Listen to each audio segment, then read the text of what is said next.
जय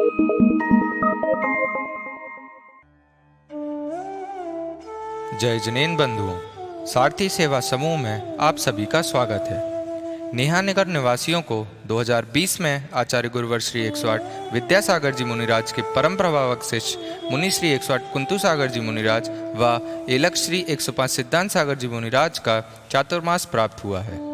धर्म लाभ हेतु मुनि श्री 108 कुंतु सागर जी मुनिराज द्वारा ली जा रही कक्षा महाकाव्य मूक माटी, जिसके रचयिता आचार्य गुरुवर श्री 108 विद्यासागर जी मुनिराज हैं, हम आप तक पहुंचा रहे हैं, जिसे रोज आप सारथी सेवा समूह के फेसबुक पेज व यूट्यूब चैनल पर प्रातः 9 बजे देख सकते हैं।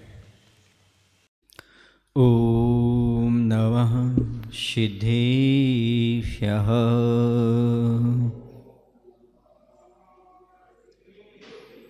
ओम नमः सिद्धेभ्यः।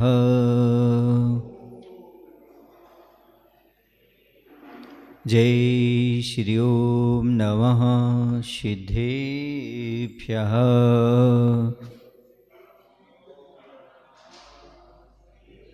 नमः श्रीवर्धमानाय निर्धूतिकलिलात्मने सालोकानां त्रिलोकानां यदि विद्यादर्पणायते, यदि विद्यादर्पणायते।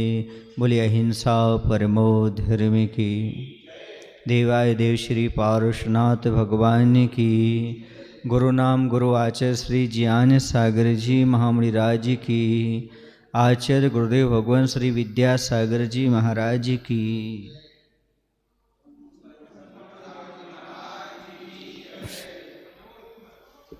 जीवन में कभी कभी ऐसे प्रसंग आ जाते हैं जब निर्णय लेने के लिए असमंजस की स्थिति बन जाती है। ये निश्चित है, निर्णय लेना अनिवार्य है। चाहे हमें अपने जीवन का निर्णय करना हो, चाहे हमारे आश्रित लोगों का निर्णय करना हो, जीवन के निर्माण की दिशा में कदम उठाने से पहले उसकी भविष्य की ओर ध्यान जाता है। यदि हम सामने वाले को सुख सुविधा देते हैं तो भविष्य उज्जवल नहीं हो सकता। यदि वर्तमान में उसे हम कष्ट देते हैं, कष्टों की ओर उसे उलझाते हैं, उसका भविष्य का अच्छा निर्माण होता है। यही असमंजस की स्थिति आज कुंभकार के पैरों के सामने आ गई है। यदि मिट्टी को घड़ा बनाना है तो पैरों से रौंदना होगा, लेकिन पैरों को रौंदना पैरों के लिए अच्छा नहीं लग रहा है। पदाभिलाषी बनने के लिए दूसरों को पदच्युत करना ठीक नहीं। हाँ, दूसरे को ऊंचाइयां देने के लिए उसे कष्ट देना पड़े तो कोई बाधा नहीं है। यहाँ पर यही बात है, पद की इच्छा नहीं है कुंभकार को, मात्र मिट्टी के भविष्य की चिंता है। मिट्टी घड़े के रूप में परिवर्तित हो जाए। कभी कभी भविष्य को लेकर के जो चिंता होती है उसमें नकारात्मकता ही आती है प्रायः। जब कभी भी हम भविष्य की सोचते हैं तो ऐसा होगा, ऐसा होगा, ऐसा होगा, नकारात्मकता ही आती है, सकारात्मकता नहीं आ पाती है। ऐसा क्यों होता है? कोरोना काल में तो भविष्य को लेकर के नकारात्मकता ही सामने आ रही है। किसी भी चीज में ले लो आप, भविष्य के बारे में कभी सकारात्मक सोच नहीं आता। आगे क्या होगा, आगे क्या होगा, इसका डर, इसका भय, इसकी शंका, इसकी शिकायत बनी ही रहती है। यही स्थिति अभी ठीक ठीक कुंभकार के पैरों की बनी हुई है। लेकिन ऐसा होता है, एक दिन निर्णय तो लेना ही पड़ता है। एक दिन के निर्णय से जीवन नहीं बदलता, पर एक दिन लिया गया निर्णय जीवन को अवश्य परिवर्तित कर देता है। बस जैसा निर्णय होता है वैसा भविष्य बन जाता है। जैसा लक्ष्य होता है वैसी मंजिल की मिलने की संभावना हो जाया करती है। यहां पर यही बात है। कभी कभी कुछ कार्य करते अहित तो लगता है, पर उसमें भी हित निहित होता है। जैसे छोटा बच्चा होता है, मिट्टी खा लेता है, माँ मुंह खोल करके उसके मुख के अंदर अगली डाल करके उसकी मिट्टी को बाहर निकाल देती। क्रिया में थोड़ा सा ऐसा लगता है क्रूरता झलक रही हो, उसके अंदर भी क्या रहती है? करुणा रहती है। ये मिट्टी अंदर जाएगी, पथरी बन जाएगी। ये मिट्टी अंदर जाएगी, बेटे को नाना प्रकार के कष्ट देगी। इसलिए मिट्टी को अगली डाल करके मुख में बाहर निकाल देती है। देखने में ये क्रिया कष्टदायी है, लेकिन बेटे के लिए आगे चल करके सुखदायी है। जन्म घुट्टी जब पिलाते हैं तो जन्म घुट्टी पिलाते समय बेटा उसको पीता नहीं, तो माँ क्या करती है? नाक बंद करके अंदर डाल देती है। देखने में ऐसा लग रहा है श्वसन क्रिया को अवरुद्ध किया जा रहा है, नाक बंद की जा रही है, लेकिन उसका उद्देश्य अच्छा होता है। वैसे कुंभकार का उद्देश्य बहुत अच्छा है, पर रोंदने की क्रिया अपने आप में मन को गवाह नहीं है, मन को अच्छी नहीं लग रही, इसलिए वह असमंजस में पड़ा हुआ है। आचार्य कहते हैं जब कभी जीवन में असमंजस आ जाए, सामंजस्य बिठा लेना, असमंजस अपने आप समाप्त हो जाएगा। बात सामंजस्य बिठाने की चल रही है अब। और क्या होता है? माटी में उतावली की लहर दौड़ आती है, स्थिति आंवली की भी जहर छोड़ जाती है। आंवली का अर्थ यहाँ पर है एक समय की इकाई होती है, समय से बड़ी आंवली होती है। असंख्यात समयों की, असंख्यात समयों की एक आंवली हुआ करती है। उस आंवली मतलब थोड़ा सा समय मान के चलें आप, तो कह रहे हैं माटी में उतावली की लहर दौड़ आती है, स्थिति आंवली की भी है, मतलब थोड़े समय की है, लेकिन जहर छोड़ जाती है। यहां से अब आगे क्या घटता है पता नहीं। उस घटना का घटक वह किस रूप में उभर आएगा सामने, और उस रूप में आया हुआ उभार वह कब तक टिकेगा, उसका परिणाम क्रियात्मक होगा। यह सब भविष्य की गोद में है, परंतु भवन भूत भविष्य वेत्ता भगवत बोध में बराबर भास्वत है। कह रहे उस समय शिल्पी किंग कर्तव्य विमूढ़ हो गया, अर्थात अपने कर्तव्य के मामले में वह सोच ही नहीं पा रहा कौन सा कर्तव्य करूं, मिट्टी को रौंधूं या ना रौंधूं। ये है कुछ क्षण के लिए माटी के मन में आकुलता आती है, बेचैनी सी होने लगी, लेकिन कितने समय के लिए? थोड़े समय के लिए। सोचती है वह कि अब आगे क्या होगा पता नहीं, जो घटेगा वह मेरे जीवन विकास की यात्रा के अनुकूल होगा कि नहीं होगा, जो आगे घटना घटेगी। यह सब भविष्य की बात है, भविष्य को लेकर के चिंतित हैं। हम तुम इस बात को क्या जाने? यह सब कौन जानते हैं? भूत भविष्य वर्तमान के वेत्ता, अर्थात तीनों कालों को कौन जानते हैं? सर्वज्ञ प्रभु। वो सर्व प्रभु जो उनके केवल ज्ञान में सब कुछ स्पष्ट दिख रहा है, और माटी की बुद्धि भी अब मौन हो जाती है। केवल ज्ञानी का विषय है आगे क्या घटना क्या नहीं घटना, हम मति सुत ज्ञान से कुछ भी नहीं जान सकते। 116 पृष्ठ पर है। हाँ, माटी की वह मति मंद मुखी हो मौन में समाती है, मिलान बना शिल्पी का मन भी नमन करता है मौन को, पदों की आज्ञा देने में पूर्णतः असमर्थ है, और मन के संकेत पाए बिना भला मुख भी क्या कहे। माटी कि मति यानी बुद्धि मंदमुखी हो, अर्थात मति का अर्थ मन ले लेना। ऐसी दशा में मलिन हुआ मन भी पैरों को आज्ञा देने पूर्ण असमर्थ हो चुप है, और मन के संकेत पाए बिना मुख भी कुछ कह ना सका। पर अब यहां पर क्या होता है, जब वह भी कुछ नहीं कह पा रहा है, मन पद भी कुछ नहीं कह पा रहे हैं, इस पर रसना कह उठी की। कौन कह उठी? रसना मतलब जीव। अनुचित संकेत की अनुचरी रसना ही रसातल की राह रही है। जहां जहां अनुचित आदेश दिए गए हैं वहां पर रसाल अर्थात नरक की ओर ले गई है। ये कौन? बोलना। कह रहे रसना कहे उठी कि यदि उचित कार्य हो तभी बोलना ठीक है, अन्यथा नरक की राह पकड़नी पड़ती है। उचित हो तो बोलना ठीक है, वरना नरक में जाना पड़ता है। क्यों? क्योंकि इसकी अनुमोदना हो जाती है। यही तो है वाणी की पहचान। वाणी के माध्यम से स्वर्ग भी मिलता है और नरक भी मिलता है। इसलिए वचनों का संतुलन बहुत आवश्यक है।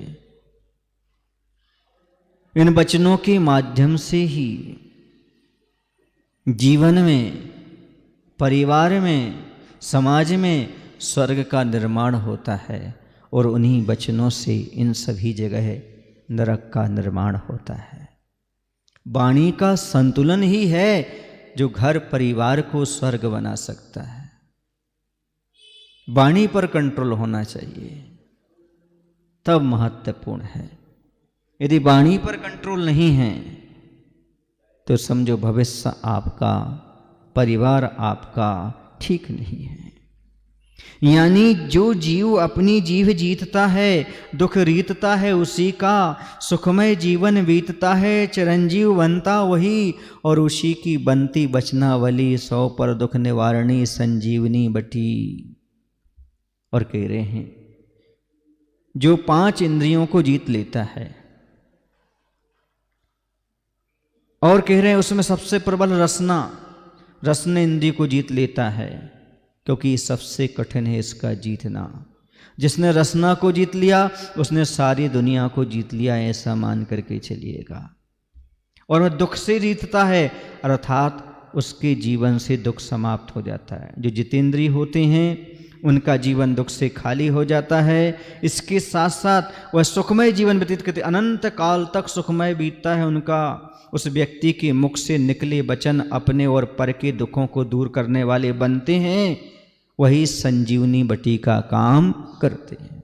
100 पर स्वयं के और दूसरों के दुख को निवारण करने वाली वह संजीवनी बटी है। कहने का तात्पर्य ये है, साधु के वचन स्वयं और दूसरे के दुख को हरण करने वाले हुआ करते हैं।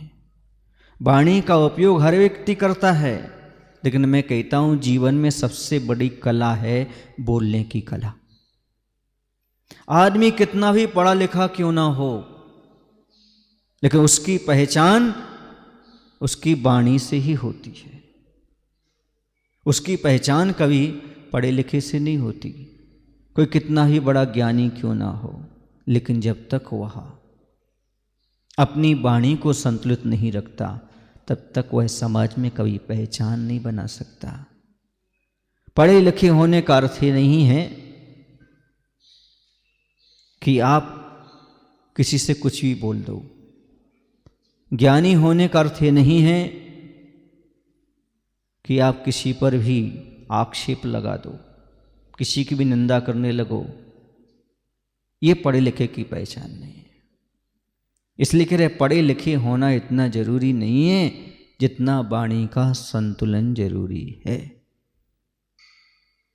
और सबसे बड़ी चीज ये है, वाणी से ही व्यवहार चलता है। ये कौन है इतने जोर से पढ़ रहा है? उसको समझ में नहीं आ रहा क्या? तो ऊपर जाके बोल दो 1 मिनट। हाँ? कहने का तात्पर्य है, वाणी व्यक्तित्व का आईना है, जीवन की सबसे अच्छी कला है। आज तक जितने भी युद्ध हुए हैं उनके पीछे वार्तालाप ही कारण रहा है। पहले तू मैं होती है, फिर बाद में लड़ाइयाँ प्रारंभ होती है। और वैसे भी आप लोग शरीर से कम लड़ते हो, बातों से ज़्यादा लड़ते हो। ये बातों के माध्यम से लड़ाई झगड़े होते हैं, इसलिए कहते हो नरक की ओर भी ले जा सकती है। संबंध हो या बाधा, किसी संबंध रखना हो, बनाए रखना हो या बाधा निभाना हो, एक ही काम करिए आप, और वह काम है शब्दों की मर्यादा। संबंध हो या बाधा, इसमें हमेशा रखिए शब्दों की मर्यादा। क्योंकि यदि पानी मर्यादा तोड़ता है तो विनाश होता है, और वाणी मर्यादा तोड़ती है तो सर्वनाश होता है। सर्वनाश होता है। इसलिए अपने जीवन में पानी की मर्यादा को पालने का प्रयास करिएगा। हर चीज की एक नियत है, व्यवस्था। भोजन में नमक कितना मिलाना, बोलो ना। हाँ, मिर्ची कितनी मिलाना, मीठा कितना मिलाना, सब नियत है। तो व्यवहार में वाणी की भी तो कुछ ना कुछ नियत होगी। कितनी वाणी बोलना चाहिए, कितना नहीं बोलना चाहिए। महिलाओं को ये पूरा पता है कि भोजन में नमक और मिर्ची कितनी मिलाई जाती है, पर वाणी में नमक मिर्ची कितनी मिलाना चाहिए यह नहीं पता। भोजन में तो नमक मिर्ची चल जाएगी, लेकिन वचनों में कभी नमक मिर्ची नहीं चलती। एक बात और बता दूं, भोजन में नमक कम हो, मिर्ची कम हो, चल जाएगी, ज़्यादा हो तो नहीं चलती। ऐसे व्यवहार में वचन कम हो तो चल जाएंगे, अधिक हो तो ठीक नहीं। वो व्यवहार को बिगाड़ देते हैं, नुकसान करते हैं, जायका ही समाप्त कर देते हैं। इसलिए वाणी का हमें हमेशा ख्याल रखना। कहते हैं आदमी की जीभ सुधर गई, समझो उसकी जिंदगी सुधर गई, और जिसकी जीभ बिगड़ गई समझो उसकी जिंदगी बिगड़ गई। जीभ पर कंट्रोल होना चाहिए। जिह्वा इंद्रिय सबसे कठिन है जीतना। जिह्वा इंद्रिय से दो काम होते हैं, एक निकालने के, दूसरे डालने के। भोजन डाला जाता है और वचन निकाले जाते हैं। इसलिए कहा, हे जिह्वे अति भाषण अति भोजन से बच, अति भुक्ति और अधिक युक्ति शीघ्र ही प्राणों को हरण करने वाली होती है। ये नीति वाक्य है। अधिक बोलने से, अधिक खाने से जल्दी मरण होता है। इसलिए अधिक नहीं बोलना चाहिए और अधिक नहीं खाना चाहिए। जब भी निकालो तो सोच समझ करके, और जब भी डालो तो सोच समझ। वचनों को निकालो तो सोच समझो, और भोजन को डालो तो सोचो समझो। स्वाद के लिए नहीं खाना, स्वास्थ्य के लिए खाना। और बोलना है तो मीठा बोलो, व्यर्थ में नहीं बोलो। दो मीठे बोल ही तो हैं जो कोयल को और कौवे को पृथक करते हैं, वरना दोनों पक्षी हैं और दोनों के रंग एक से हैं। एक दिन मैंने कोयल से पूछा, कोयल तू काली है? हाँ बोले हैं। हमने कहा लोग तुझे कौवे समझ करके पत्थर मारा करते हैं, तू रंग तो बदल ले। अरे बोले भले मानव, मुझे रंग बदलने की क्या आवश्यकता, मात्र मुझे बोलना ही तो है। नहीं आई समझ में? क्या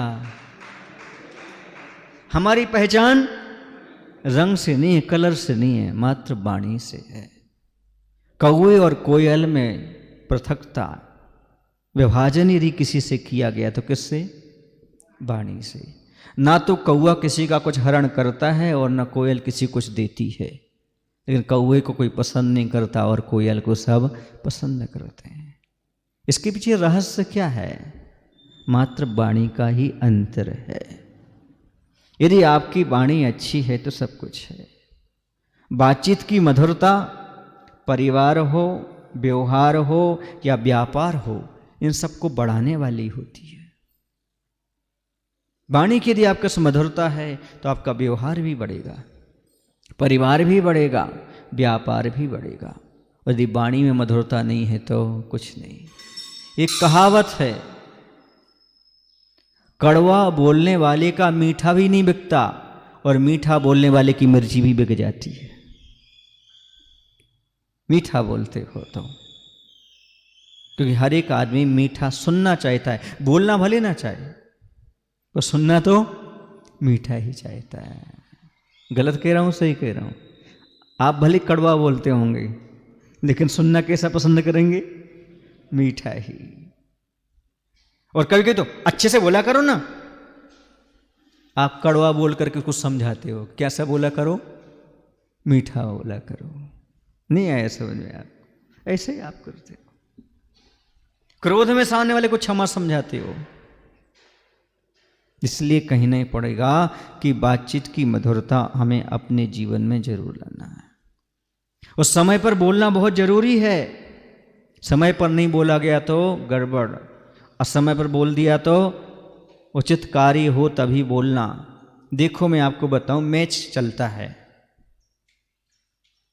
क्रिकेट का मैच, तो सही समय पर बैट उठाओ तो रन बनते हैं, बाकी हिलाते रहो। सही समय पर यदि तुमने बैट उठाया तो छक्का और चौका, और यदि समय पर नहीं उठाया तो आउट। ऐसे बचनों का है। समय पर बोलोगे तो उनका प्रभाव पड़ेगा, जीवन का मैच जीतोगे। और समय के बिना ही आप बैट घुमाते रहोगे तो कुछ नहीं होगा, कुछ मिलने वाला नहीं है। सही समय पर ही हमें बोलना चाहिए। आकाशवाणी और दूरदर्शन तक आदमी क्यों पहुंच जाते हैं? मीठी वाणी के कारण, वाणी पर संतुलन होने के कारण। अच्छे वक्ता कैसे हो जाते हैं? वाणी को सब लोग सुनना क्यों पसंद करते हैं? उसका कारण है वाणी में मधुरता होना। एक बात और आपको बता दूं, सबकी बात सुनने की आदत डालो, पर सभी को सुनाने की मत डालो। क्या?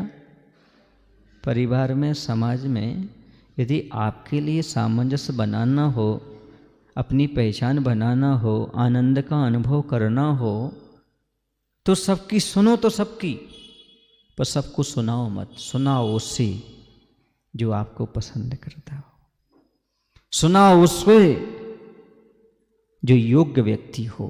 हर किसी को मत सुनाओ, तब आप अपने जीवन में कुछ प्राप्त कर पाएंगे। सुनना सबकी है, पर सुनाना सब किसी को नहीं है। कई बार ऐसा होता है, सामने वाले को जवाब ना देना भी लाजवाब होता है। और कुछ प्रश्नों के उत्तर यदि अनुत्तरित ही रहें तो उनकी गरिमा और बढ़ जाती है। उनके उत्तर नहीं, हर चीज का उत्तर नहीं दिया जाता है, समय से उत्तर मिलता है। वाणी का संतुलन अपने आप में बताता है कि आपका संयम है, और वाणी का असंतुलन बताता है आपके जीवन में असंयम है। हित मित प्रिय वाणी ही संयम की प्रतीक है, और इनसे पृथक जो वाणी है वो असंयम की बात करती है। बोलना सबको आता है, बचपन से आने लगता है, लेकिन क्या बोलना चाहिए, कैसे बोलना चाहिए, ये जिंदगी गुजर जाती सीखने के लिए। तख्त पर बैठना बहुत सरल है, पर वक्त पर बोलना बहुत कठिन है। तख्त पर बैठना तो, तख्त समझते हो? तख्त पर, ऊंचे आसन पर बैठना सरल है, लेकिन वक्त पर बोलना ये हर किसी को नहीं आता। इसलिए यहां पर कह रहे हैं, जो जितेंद्रिय हैं, जिन्होंने रसना इंद्रिय को जीत लिया है, ऐसे उन साधु संतों की वाणी जो होती है वह 100 पर के दुख का निवारण करने वाली होती है, संजीवनी बटी का काम करती है। वह उनकी वाणी बीड़ा का काम करती है, और बीड़ा का काम संजीवनी बटी जैसा होता है। देखो ना, अपनी कॉपी या डायरी में आप लिखिएगा बाण, वाणी, बीणा, 3 चीजें लिखो, बाण, वाणी और बीणा। जब वाणी की एक उचित मात्रा, उचित माने बड़ी की मात्रा, वाणी में डी में बड़ी की मात्रा लगी, तो वाणी की जब एक उचित मात्रा कम हो जाती है तो बाण बन जाती है। एक बड़ी की मात्रा कम कर दो वाणी में से, क्या बनेगी? इसलिए वाणी की जब एक उचित मात्रा कम हो जाती है तो बाण बन जाती है, और जब उचित मात्रा आगे और आगे की पीछे पहुंच जाती है तो बीड़ा बन जाती है, लोगों को मंत्र मुग्ध कर देती है। बस मात्रा का ही तो है। वाणी को बाण भी बनाया जा सकता है, उचित मात्रा को कम कर दो तो, और मात्रा को आगे लाकर उचित मात्रा को आगे लाओ और एक बड़ी मात्रा को पीछे ले जाओ, निश्चित रूप से वो बीड़ा बन जाएगी। इतना ही तो करना है हमें, बाण नहीं बनाना, बीड़ा बनाना है। आपको भी आनंद आएगा, दूसरे को भी आनंद आएगा। संतों की वाणी यही करती है, बीड़ा बन जाती है, उस अंदर के सारे दुख दर्द को दूर कर देती है। ये वाणी अपने आप में बहुत महत्वपूर्ण है। अब कह रहे हैं आगे, उसके आगे चलते हैं। तो यहाँ पर चलना, अनुचित चलना और कुचलना, ये तीन बातें हैं। यहाँ प्रसंग में तीन बातें चल रही हैं, तीन बातों की बात कही जा रही है। चलना, अनुचित चलना और कुचलना। चलना तो आप जानते हैं, सब कोई चलते हैं। अनुचित चलना आप जानते ही हैं, कुचलना तो आप जानते हैं। अनुचित चलना स्वयं को हानिकारक है, चलना किसी को हानिकारक नहीं है। अनुचित चलना अपने लिए हानिकारक है, और कुचलना स्वयं को और दूसरों को हानिकारक है। आप चलिए तो, पर अनुचित मत चलिए और किसी को कुचल कर मत चलिए। मोक्ष मार्ग में 4 हाथ जमीन देख करके चलने को कहा गया। आचार्य जी को एक बार किसी ने कहा, आचार्य आपकी दूर की दृष्टि कमजोर है, आंखों की, आपको लगता है दूर का नहीं दिखता। तो आचार्य बोलते, मोक्ष मार्ग में दूर थोड़ी देखना है, दूरदर्शन थोड़ी करना है। 4 हाथ जमीन देखकर चलना है, वो पर्याप्त है, और हमें दिखाई देता है। कितने हाथ? पर्याप्त है। 4 हाथ जमीन दिखे, नीचे और चलते चल जाओ। मोक्ष मार्ग यही है, बस जीवों पर पैर ना पड़ जाए। अनुचित नहीं चलना और किसी को कुचलता ही नहीं। गलत रास्ते पर मत चलो और किसी को कुचल करके सही रास्ता भी मत प्राप्त करो, क्योंकि कुचल करके कभी तुम्हें सही रास्ता नहीं मिल सकता। प्रसंग चल रहा है कुचलने का। कुचली जाएगी माँ माटी, फिर भला क्या कहूँ, क्यों कहूँ, किस विधि कहूँ पदों को, और गंभीर होती रचना। यहाँ प्रसंग है कुचलने का, मिट्टी को पैरों से कुचलना है, तो यह रचना भी दरकिनार हो जाती है। फिर भला मैं क्यों कहूँ, क्यों कहूँ, किस प्रकार से कहूँ पदों को, पैरों को, और गंभीर हो चुप हो जाती है रचना उपरिल वार्ता को। अब कौन सुनता है? तो कहते, महकती इस दुर्गंध को शिल्पी की नासा ने भी अपना भोजन बना लिया, तभी तो माटी को कुचलने की अनुमति प्रेषित नहीं करती, वह इस घृणित कार्य की निंदा ही करती है, और थोड़ा सा अपने को मरोड़ती फूलती सी नासा पदों का पूरा समर्थन करती है कि पदों का इस कार्य से विराम लेना न्यायोचित है और पदोचित भी। मन ने मना कर दिया, पैर ने मना किया तो मन ने मना किया, मन ने मना किया तो रसना ने मना किया। जब रसना मना कर रही है तो नासिका भी उसी का अनुसरण कर रही है। नाक भी घृणित कार्य कैसी करते हैं, आपकी नाक सिकुड़ जाती है ऐसा। तो इस प्रकार से वह नाक सिकुड़ रही है और कह रही है, यह तो घृणित कार्य है, इस कार्य की मैं निंदा करती हूँ। थोड़ा सा अपने आप को मड़ोती हुई पैरों का ही समर्थन करती हुई कहती है, कुचलने के कार्य से विराम लेना न्यायोचित है और पद के अनुकूल भी है। 2 बातें, एक न्याय संगत है, दूसरी पद के अनुकूल है। पद के अनुकूल कार्य करना चाहिए और न्याय सम्मत ही कार्य करना चाहिए, तभी काम चलता है। अन्याय पूर्वक कार्य नहीं, ये मोक्ष मार्ग है। न्याय मार्ग से कभी ना मेरा पग डिगने पाए। ये न्याय मार्ग की ओर बढ़ो और अनुकूल पथ पर चलो। पद के अनुकूल कार्य होना चाहिए। जो पद के अनुकूल कार्य नहीं करता वो हमेशा दुखी बना रहता है। पद के अनुकूल कार्य हो तो ही सुखी होता है, चाहे श्रावक हो चाहे साधु हो। यदि वह पद के अनुकूल कार्य करता है तो ही उसका सम्मान होता है, उसके जीवन का निर्माण होता है और कल्याण भी होता है। और यदि पद के अनुरूप कार्य नहीं करता तो ना तो जीवन का निर्माण होता है और न सम्मान होता है और न कल्याण होता है। इसे निर्माण, सम्मान और कल्याण चाहते हो तो जिस पद पर आप हो उसके अनुकूल कार्य करने का सोचिएगा, विचार करिएगा। कहते हैं नीतिकार, स्थान भ्रष्टा न शोभन्ते, दंता केसा नखा नरा,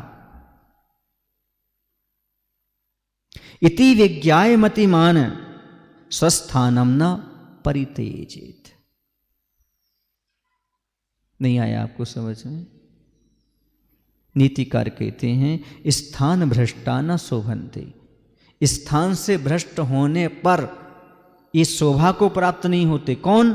दंतः दांत, केशः बाल, नखः नाखून, नरः अर्थात मनुष्य। कितने हो गए? 4। इस अपने स्थान से भ्रष्ट हो जाएं, अपने पद से भ्रष्ट हो जाएं, ये कभी सम्मान नहीं पाते, शोभा को प्राप्त नहीं होते।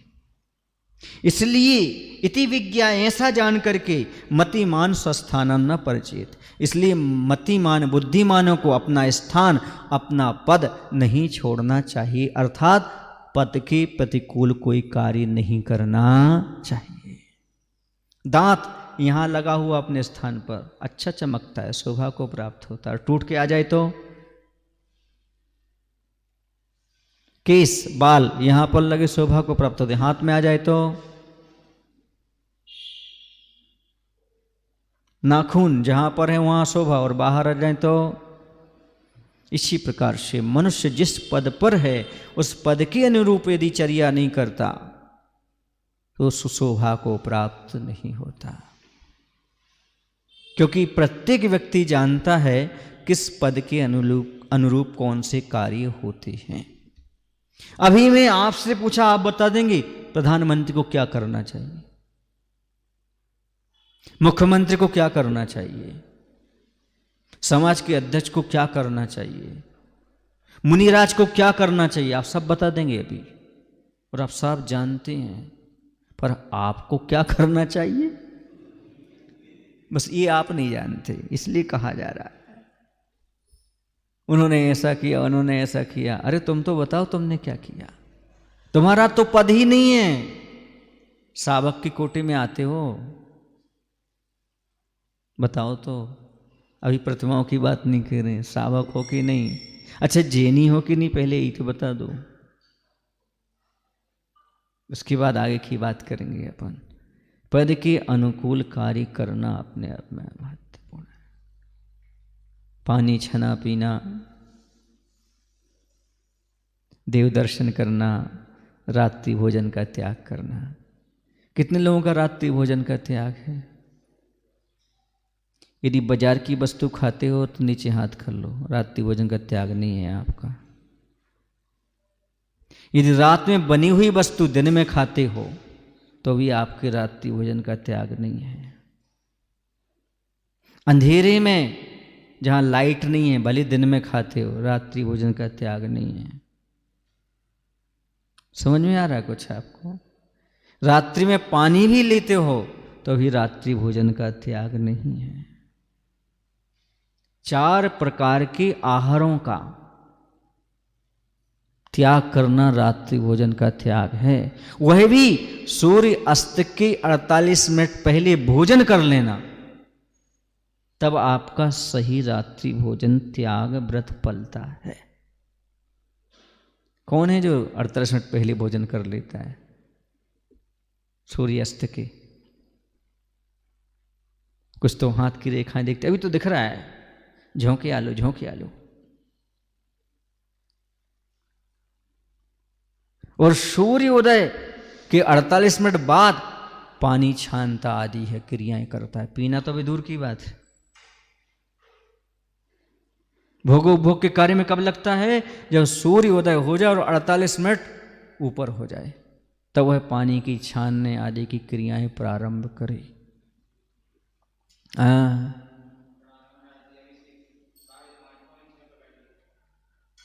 हम आलोचना नहीं कह रहे हैं, आपको क्या करना चाहिए बता रहे हैं।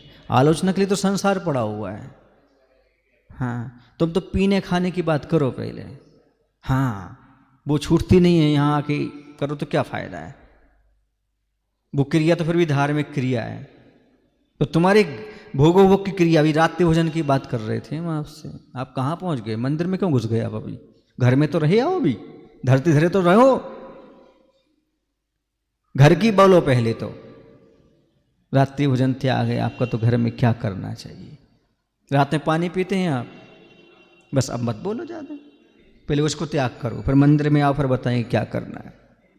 क्योंकि हमें पता था प्रधानमंत्री को क्या करना चाहिए, आपको पता है पहले बता चुके हम, पर हमें क्या करना चाहिए, हमें ये ज्ञात करना है भैया, बुरा नहीं मानना, पहले हमें ये ज्ञात करना हमें क्या करना चाहिए। रात्रि भोजन का त्याग, छना पानी नल का हो ही नहीं सकता, क्योंकि नल का पानी छनेगा स्वास्थ्य के लिए, धर्म के लिए नहीं। कुएं का पानी ही छनता है, क्योंकि उसकी बिलछानी कुएं में पहुंच जाती है। जीवों की रक्षा करने का नाम ही पानी छानना है, और जीवों की रक्षा न हो तो पानी काय का छना। धार्मिक दृष्टि से आप जैनी नहीं है, आपने छना पानी उपयोग नहीं किया। इस बात को थोड़ा सा सोचने का, विचार करने का विषय बनाइएगा। ऐसा कहकर के टालिए मत। सूकर का नाम आया रात्रि भोजन, सियार का नाम आया रात्रि भोजन के त्याग में। क्यों? क्योंकि वह शाम को बावड़ी में नीचे गया, नीचे अंधेरा था, ऊपर उजाला था, पानी नहीं पिया उसने, रात्रि भोजन त्याग किया था उसने मुनिराज से। कुछ माथा काम कर रहा आप लोगों का? नहीं कर रहा। इस सियार के पास ऐसी बुद्धि कि अंधेरा है, भले सूर्य है, लेकिन वहां अंधेरा है जहां हम पानी पीने जा रहे हैं। भले बाहर सूर्य है, प्रकाश है, लेकिन जहां हम बैठ रहे हैं भोजन करने के लिए, जहां पानी पीने जा रहे हैं, वहां अंधेरा है। अभी मैंने कहा था रात्रि भोजन का त्याग क्या कहलाता है। वो सियार समझ गया। तुम क्यों नहीं समझी? तुम होशियार निकले। तुम हो सियार कि तुम हो सियार? मैं तो कहता हूं वो सियार निकला होशियार और तुम हो सियार, इसलिए इस प्रकार की बात करने लगते हो। ये अपने आप में महत्वपूर्ण।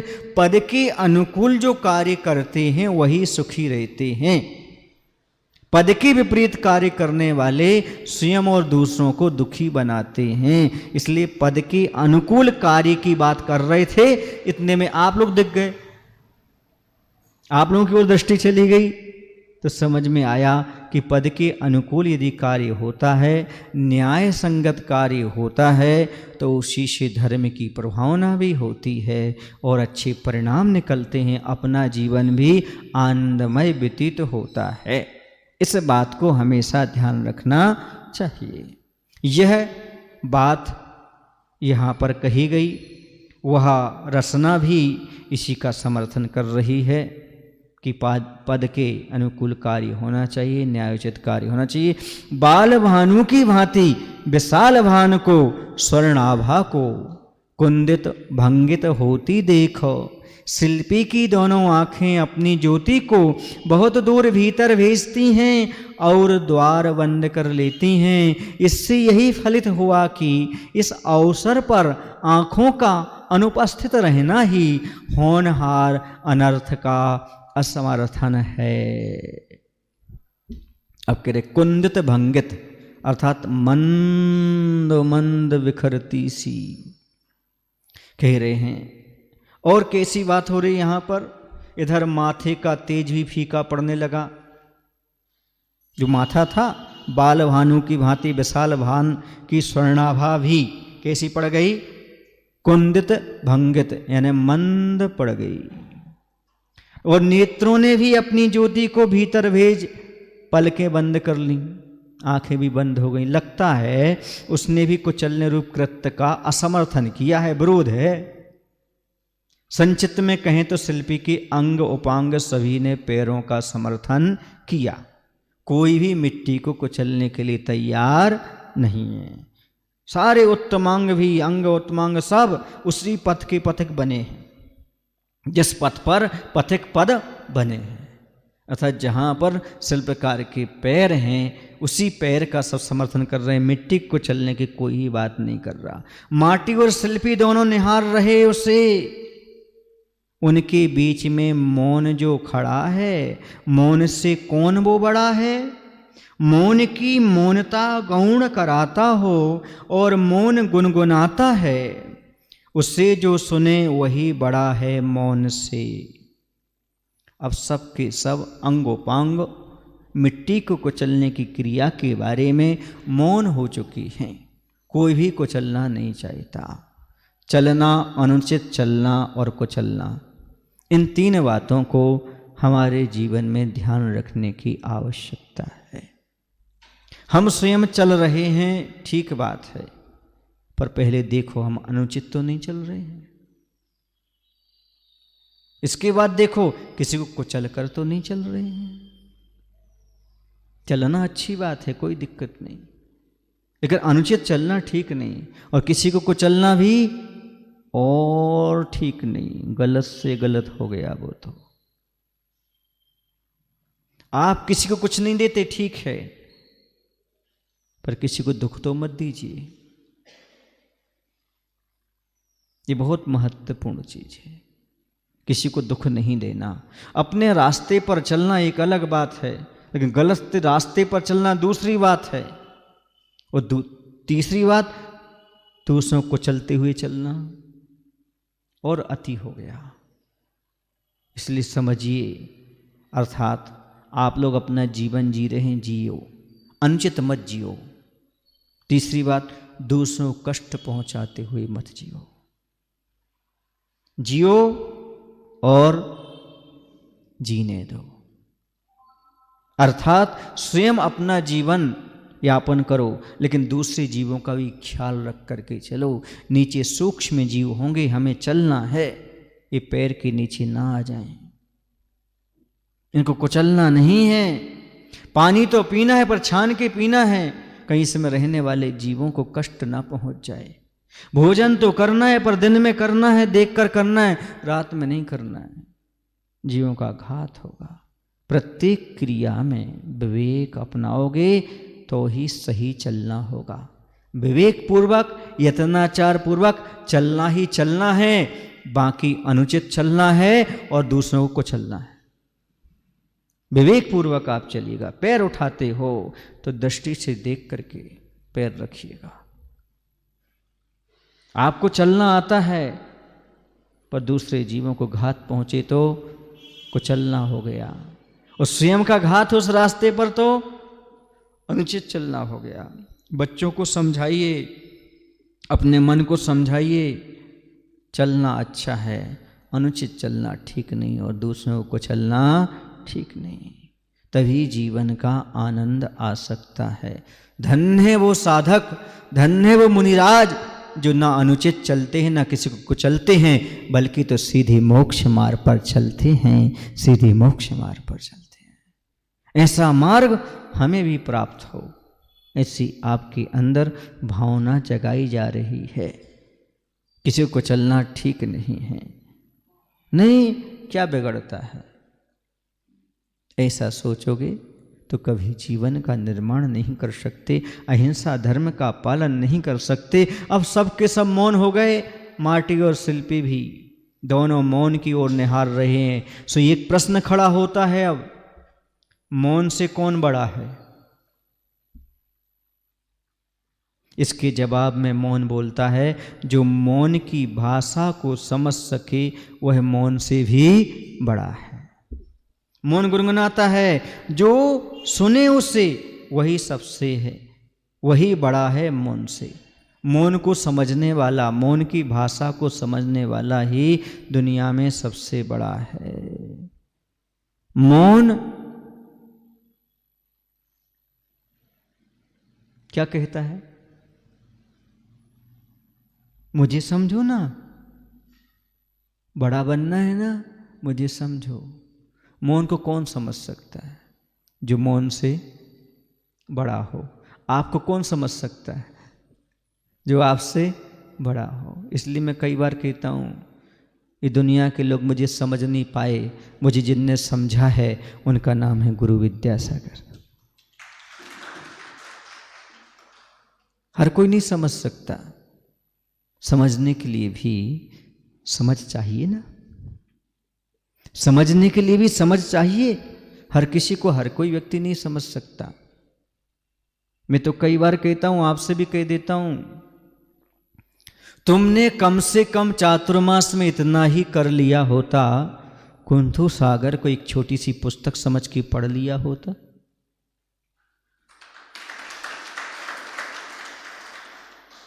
आचार्य जी ने नहीं कहा था, ये ऐसा साहित्य है साधु, इसे आप आँखों से देख सकते हो, कानों से सुन सकते हो और हाथों से उसकी सेवा भी कर सकते हो। इतना ही कर लिया होता आपने। बहुत कठिन है मौन को समझना, बहुत कठिन है मौन रह कर के अपनी साधना करना और मौन साधु की साधना को समझना बहुत कठिन है। ये हर कोई नहीं कर पाता, हर किसी के समझ में नहीं आता। क्योंकि मौन की क्या व्यवस्था है?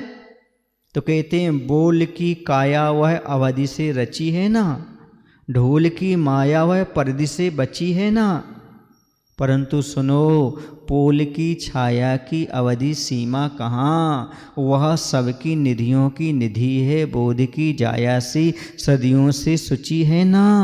माटी की ओर मौन मुड़ता है, पहले मोम समान मौन गलता पिघलता है और मुस्कान वाला मुख खुलता है उसका, मृदु मीठे मोदक सम समतामय शब्द समूह निकलता है उसके मुख से। सुनिएगा, कहते बोल की काया वह अवधि से रची है। बोलने की एक सीमा है। क्या है? शब्दों की एक सीमा है, बोलने की सीमा है। लेकिन ढोल की माया वह परिधि से बची है। लेकिन मौन खुला आकाश है। ढोल समझते? ढोल माने जिसके अंदर कुछ भी ना हो। तो मौन आकाश के समान है। आकाश की कोई सीमा है क्या? और छोर है क्या? अनंत है। ऐसे ही मौन भी अनंत है। बोलकर आप आदमी को दो बातें समझा सकते हो, लेकिन मौन रह करके जीवन का रहस्य बता सकते हो। आचार्य से कहते, एक गूंगा 100 बाचालों को हराता। 100 लोगों को हरा सकते हो आप मौन रह करके। बोल करके कितने को हराओगे? एक को ही।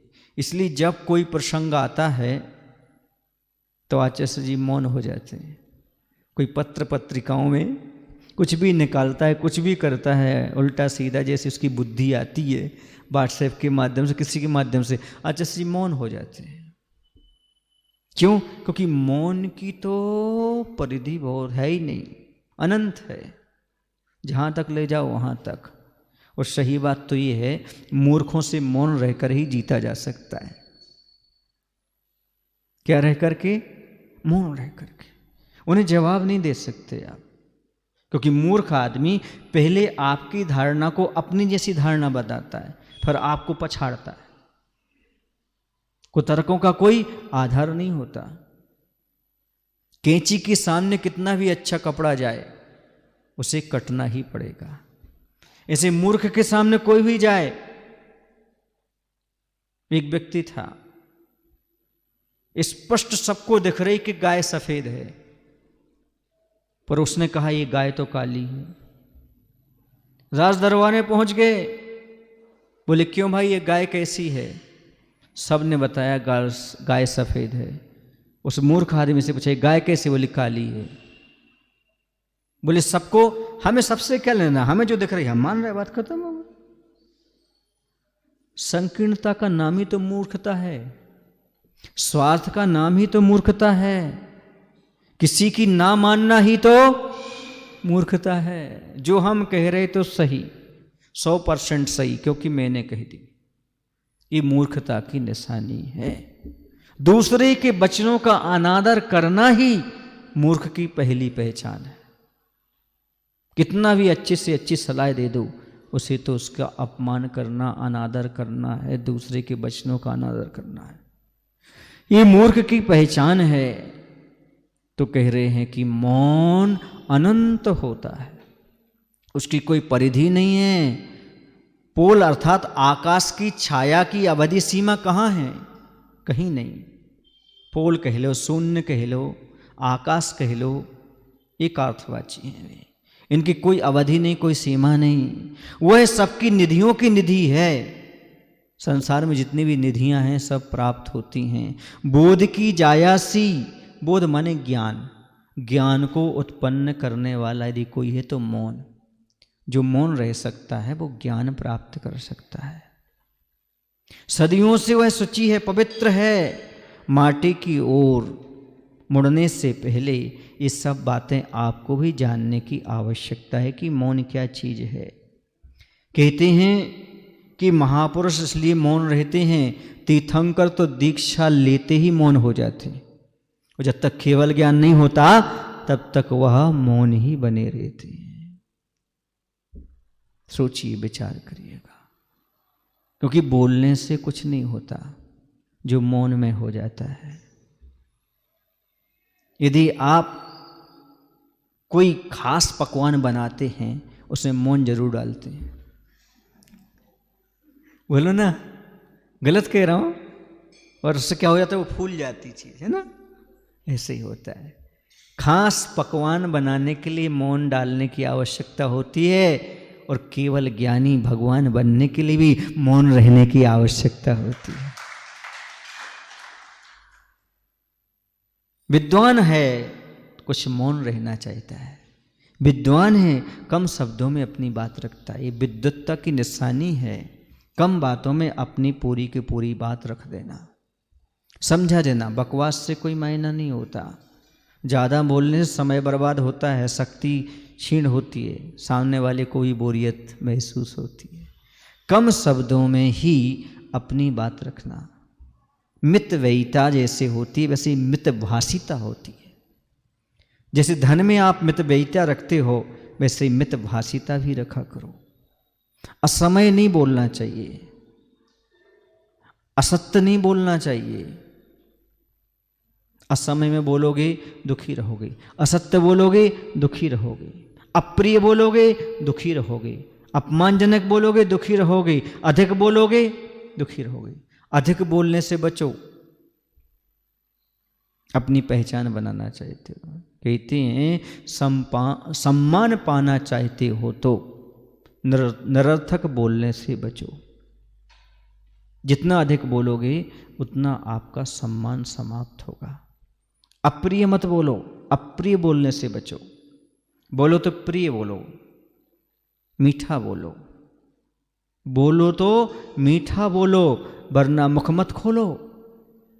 हाँ, कहते हैं जब ताला खुलता है तो तिजोरी में मालूम पड़ता है या दुकान में मालूम पड़ता है कोयले की दुकान है कि सोने की दुकान है। वैसे आदमी जब मुख खोलता है तब मालूम पड़ता है ये सज्जन है कि दुर्जन है। कौन सी दुकान है तुम्हारी, कोयले की है कि सोने की? बस आप जैसे मुंह खोलोगे मालूम पड़ जाएगा। इसलिए कहते आदमी को बोलने दो, उसे दुकान तो खोलने दो। अंदर का सामान कैसे मालूम पड़ेगा? जब तक दरवाजा नहीं खोलेगा, दुकान नहीं खोलेगी, तब तक सामान मालूम नहीं पड़ेगा। ऐसे ही आदमी को बोलने दो, उसकी पहचान कैसे करोगे? बोलने ही से तो आदमी की पहचान मालूम पड़ती है। ये व्यक्ति कितनी गहराई में गया। आदमी की वाणी ही ओछापन और बड़प्पन बताती है। आप कैसे बोलते हैं, वाणी से ही आदमी की पहचान हुआ करती है। एक छोटा सा एग्जाम्पल दे करके अपनी बात को यहीं पर खत्म करता हूँ। एक बार एक व्यक्ति था, वह दोनों आंखों से लाचार था। रास्ते में चला जा रहा था तो कोतवाल पहुंचा। उसने कहा, अबे अंधे साइड से हो जाओ, पीछे राजा की सवारी आ रही है। क्या बोला? अबे अंधे। वह साइड से हो गया, लेकिन लाठी के सहारे चल रहा था। इतने में सेनापति आया। उसने कहा, क्यों, आपको दिखता नहीं है क्या? साइड से हो जाओ। वो चला गया। फिर मंत्री आया, अरे सूरदास जी थोड़े साइड में हो जाओ। अब इतने में राजा की सवारी, राजा उतरे। अरे आहा, आइए आप हमारे रथ में बैठिए, हम आपको गंतव्य तक भेज देते हैं। राजन, अरे तुमने कैसे पहचाना मैं राजा हूं? नहीं, इसके पहले भी मंत्री जी थे, इसके पहले सेनापति थे, उसके पहले कोतवाल थे। आपको दिखता है क्या? नहीं, मेरा दिया फूटिया, हिया नहीं फूटिया। नहीं समझे? आंखें फूटी हैं, मन तो हमारा है। आपने कैसे जाना? उनकी बोलचाल से समझ लिया। कोतवाल अबे अंधे ही कह सकता है। अबे अंधे कौन कह सकता है? कोतवाल, जिसकी उसकी ओहदा है। हाँ? इज्जतदार ही तो आपकी इज्जत कर सकता है। आप मेरी इज्जत कर रहे हैं, मुझे मालूम है आप राजा हो सकते हैं, क्योंकि इज्जतदार ही इज्जत दे सकता है। जिसके पास स्वयं इज्जत नहीं है वो किसकी इज्जत करेगा? किसी की नहीं। मुझे परिचय हो गया। और सूरदास कौन कह सकता है? मंत्री कह सकता है। तुम्हें दिखता नहीं, साइड से हो जाओ, ये सेनापति कह सकता है। अरे आइए, हम आपको स्थान तक भेज सकते हैं। ये कोई भाव किसी राजा के ही हो सकते हैं, किसी महाराजा के ही हो सकते हैं। आपकी वाणी से आपका परिचय हो जाता है।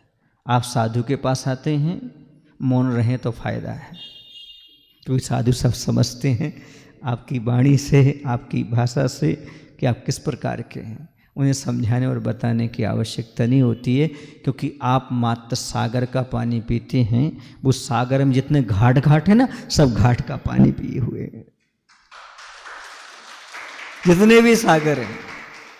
इसलिए कहना चाहता हूं, अपनी वाणी को व्यक्तित्व का आईना बनाने का प्रयास करिएगा और सोचिएगा, विचार करिएगा और मौन के महत्व को समझने का भी प्रयास करिएगा। मौन के महत्व को थोड़ा सा अपन कल समझेंगे। बोलिए महावीर भगवान के, आचार्य गुरुदेव भगवान श्री विद्यासागर जी महाराज जी की। हे प्रभु, हम सभी की वाणी बीड़ा बने और दूसरे को मंत्र मुग्ध करे, कभी भी बाण का रूप ना ले और किसी के हृदय का भेदन ना करे। हे प्रभु, इतनी शक्ति, इतनी बुद्धि देने की कृपा करो। नमोस्तु प्रभु, नमोस्तु। भावों की निर्मल शरिता में अब गाहन करने आया हूँ।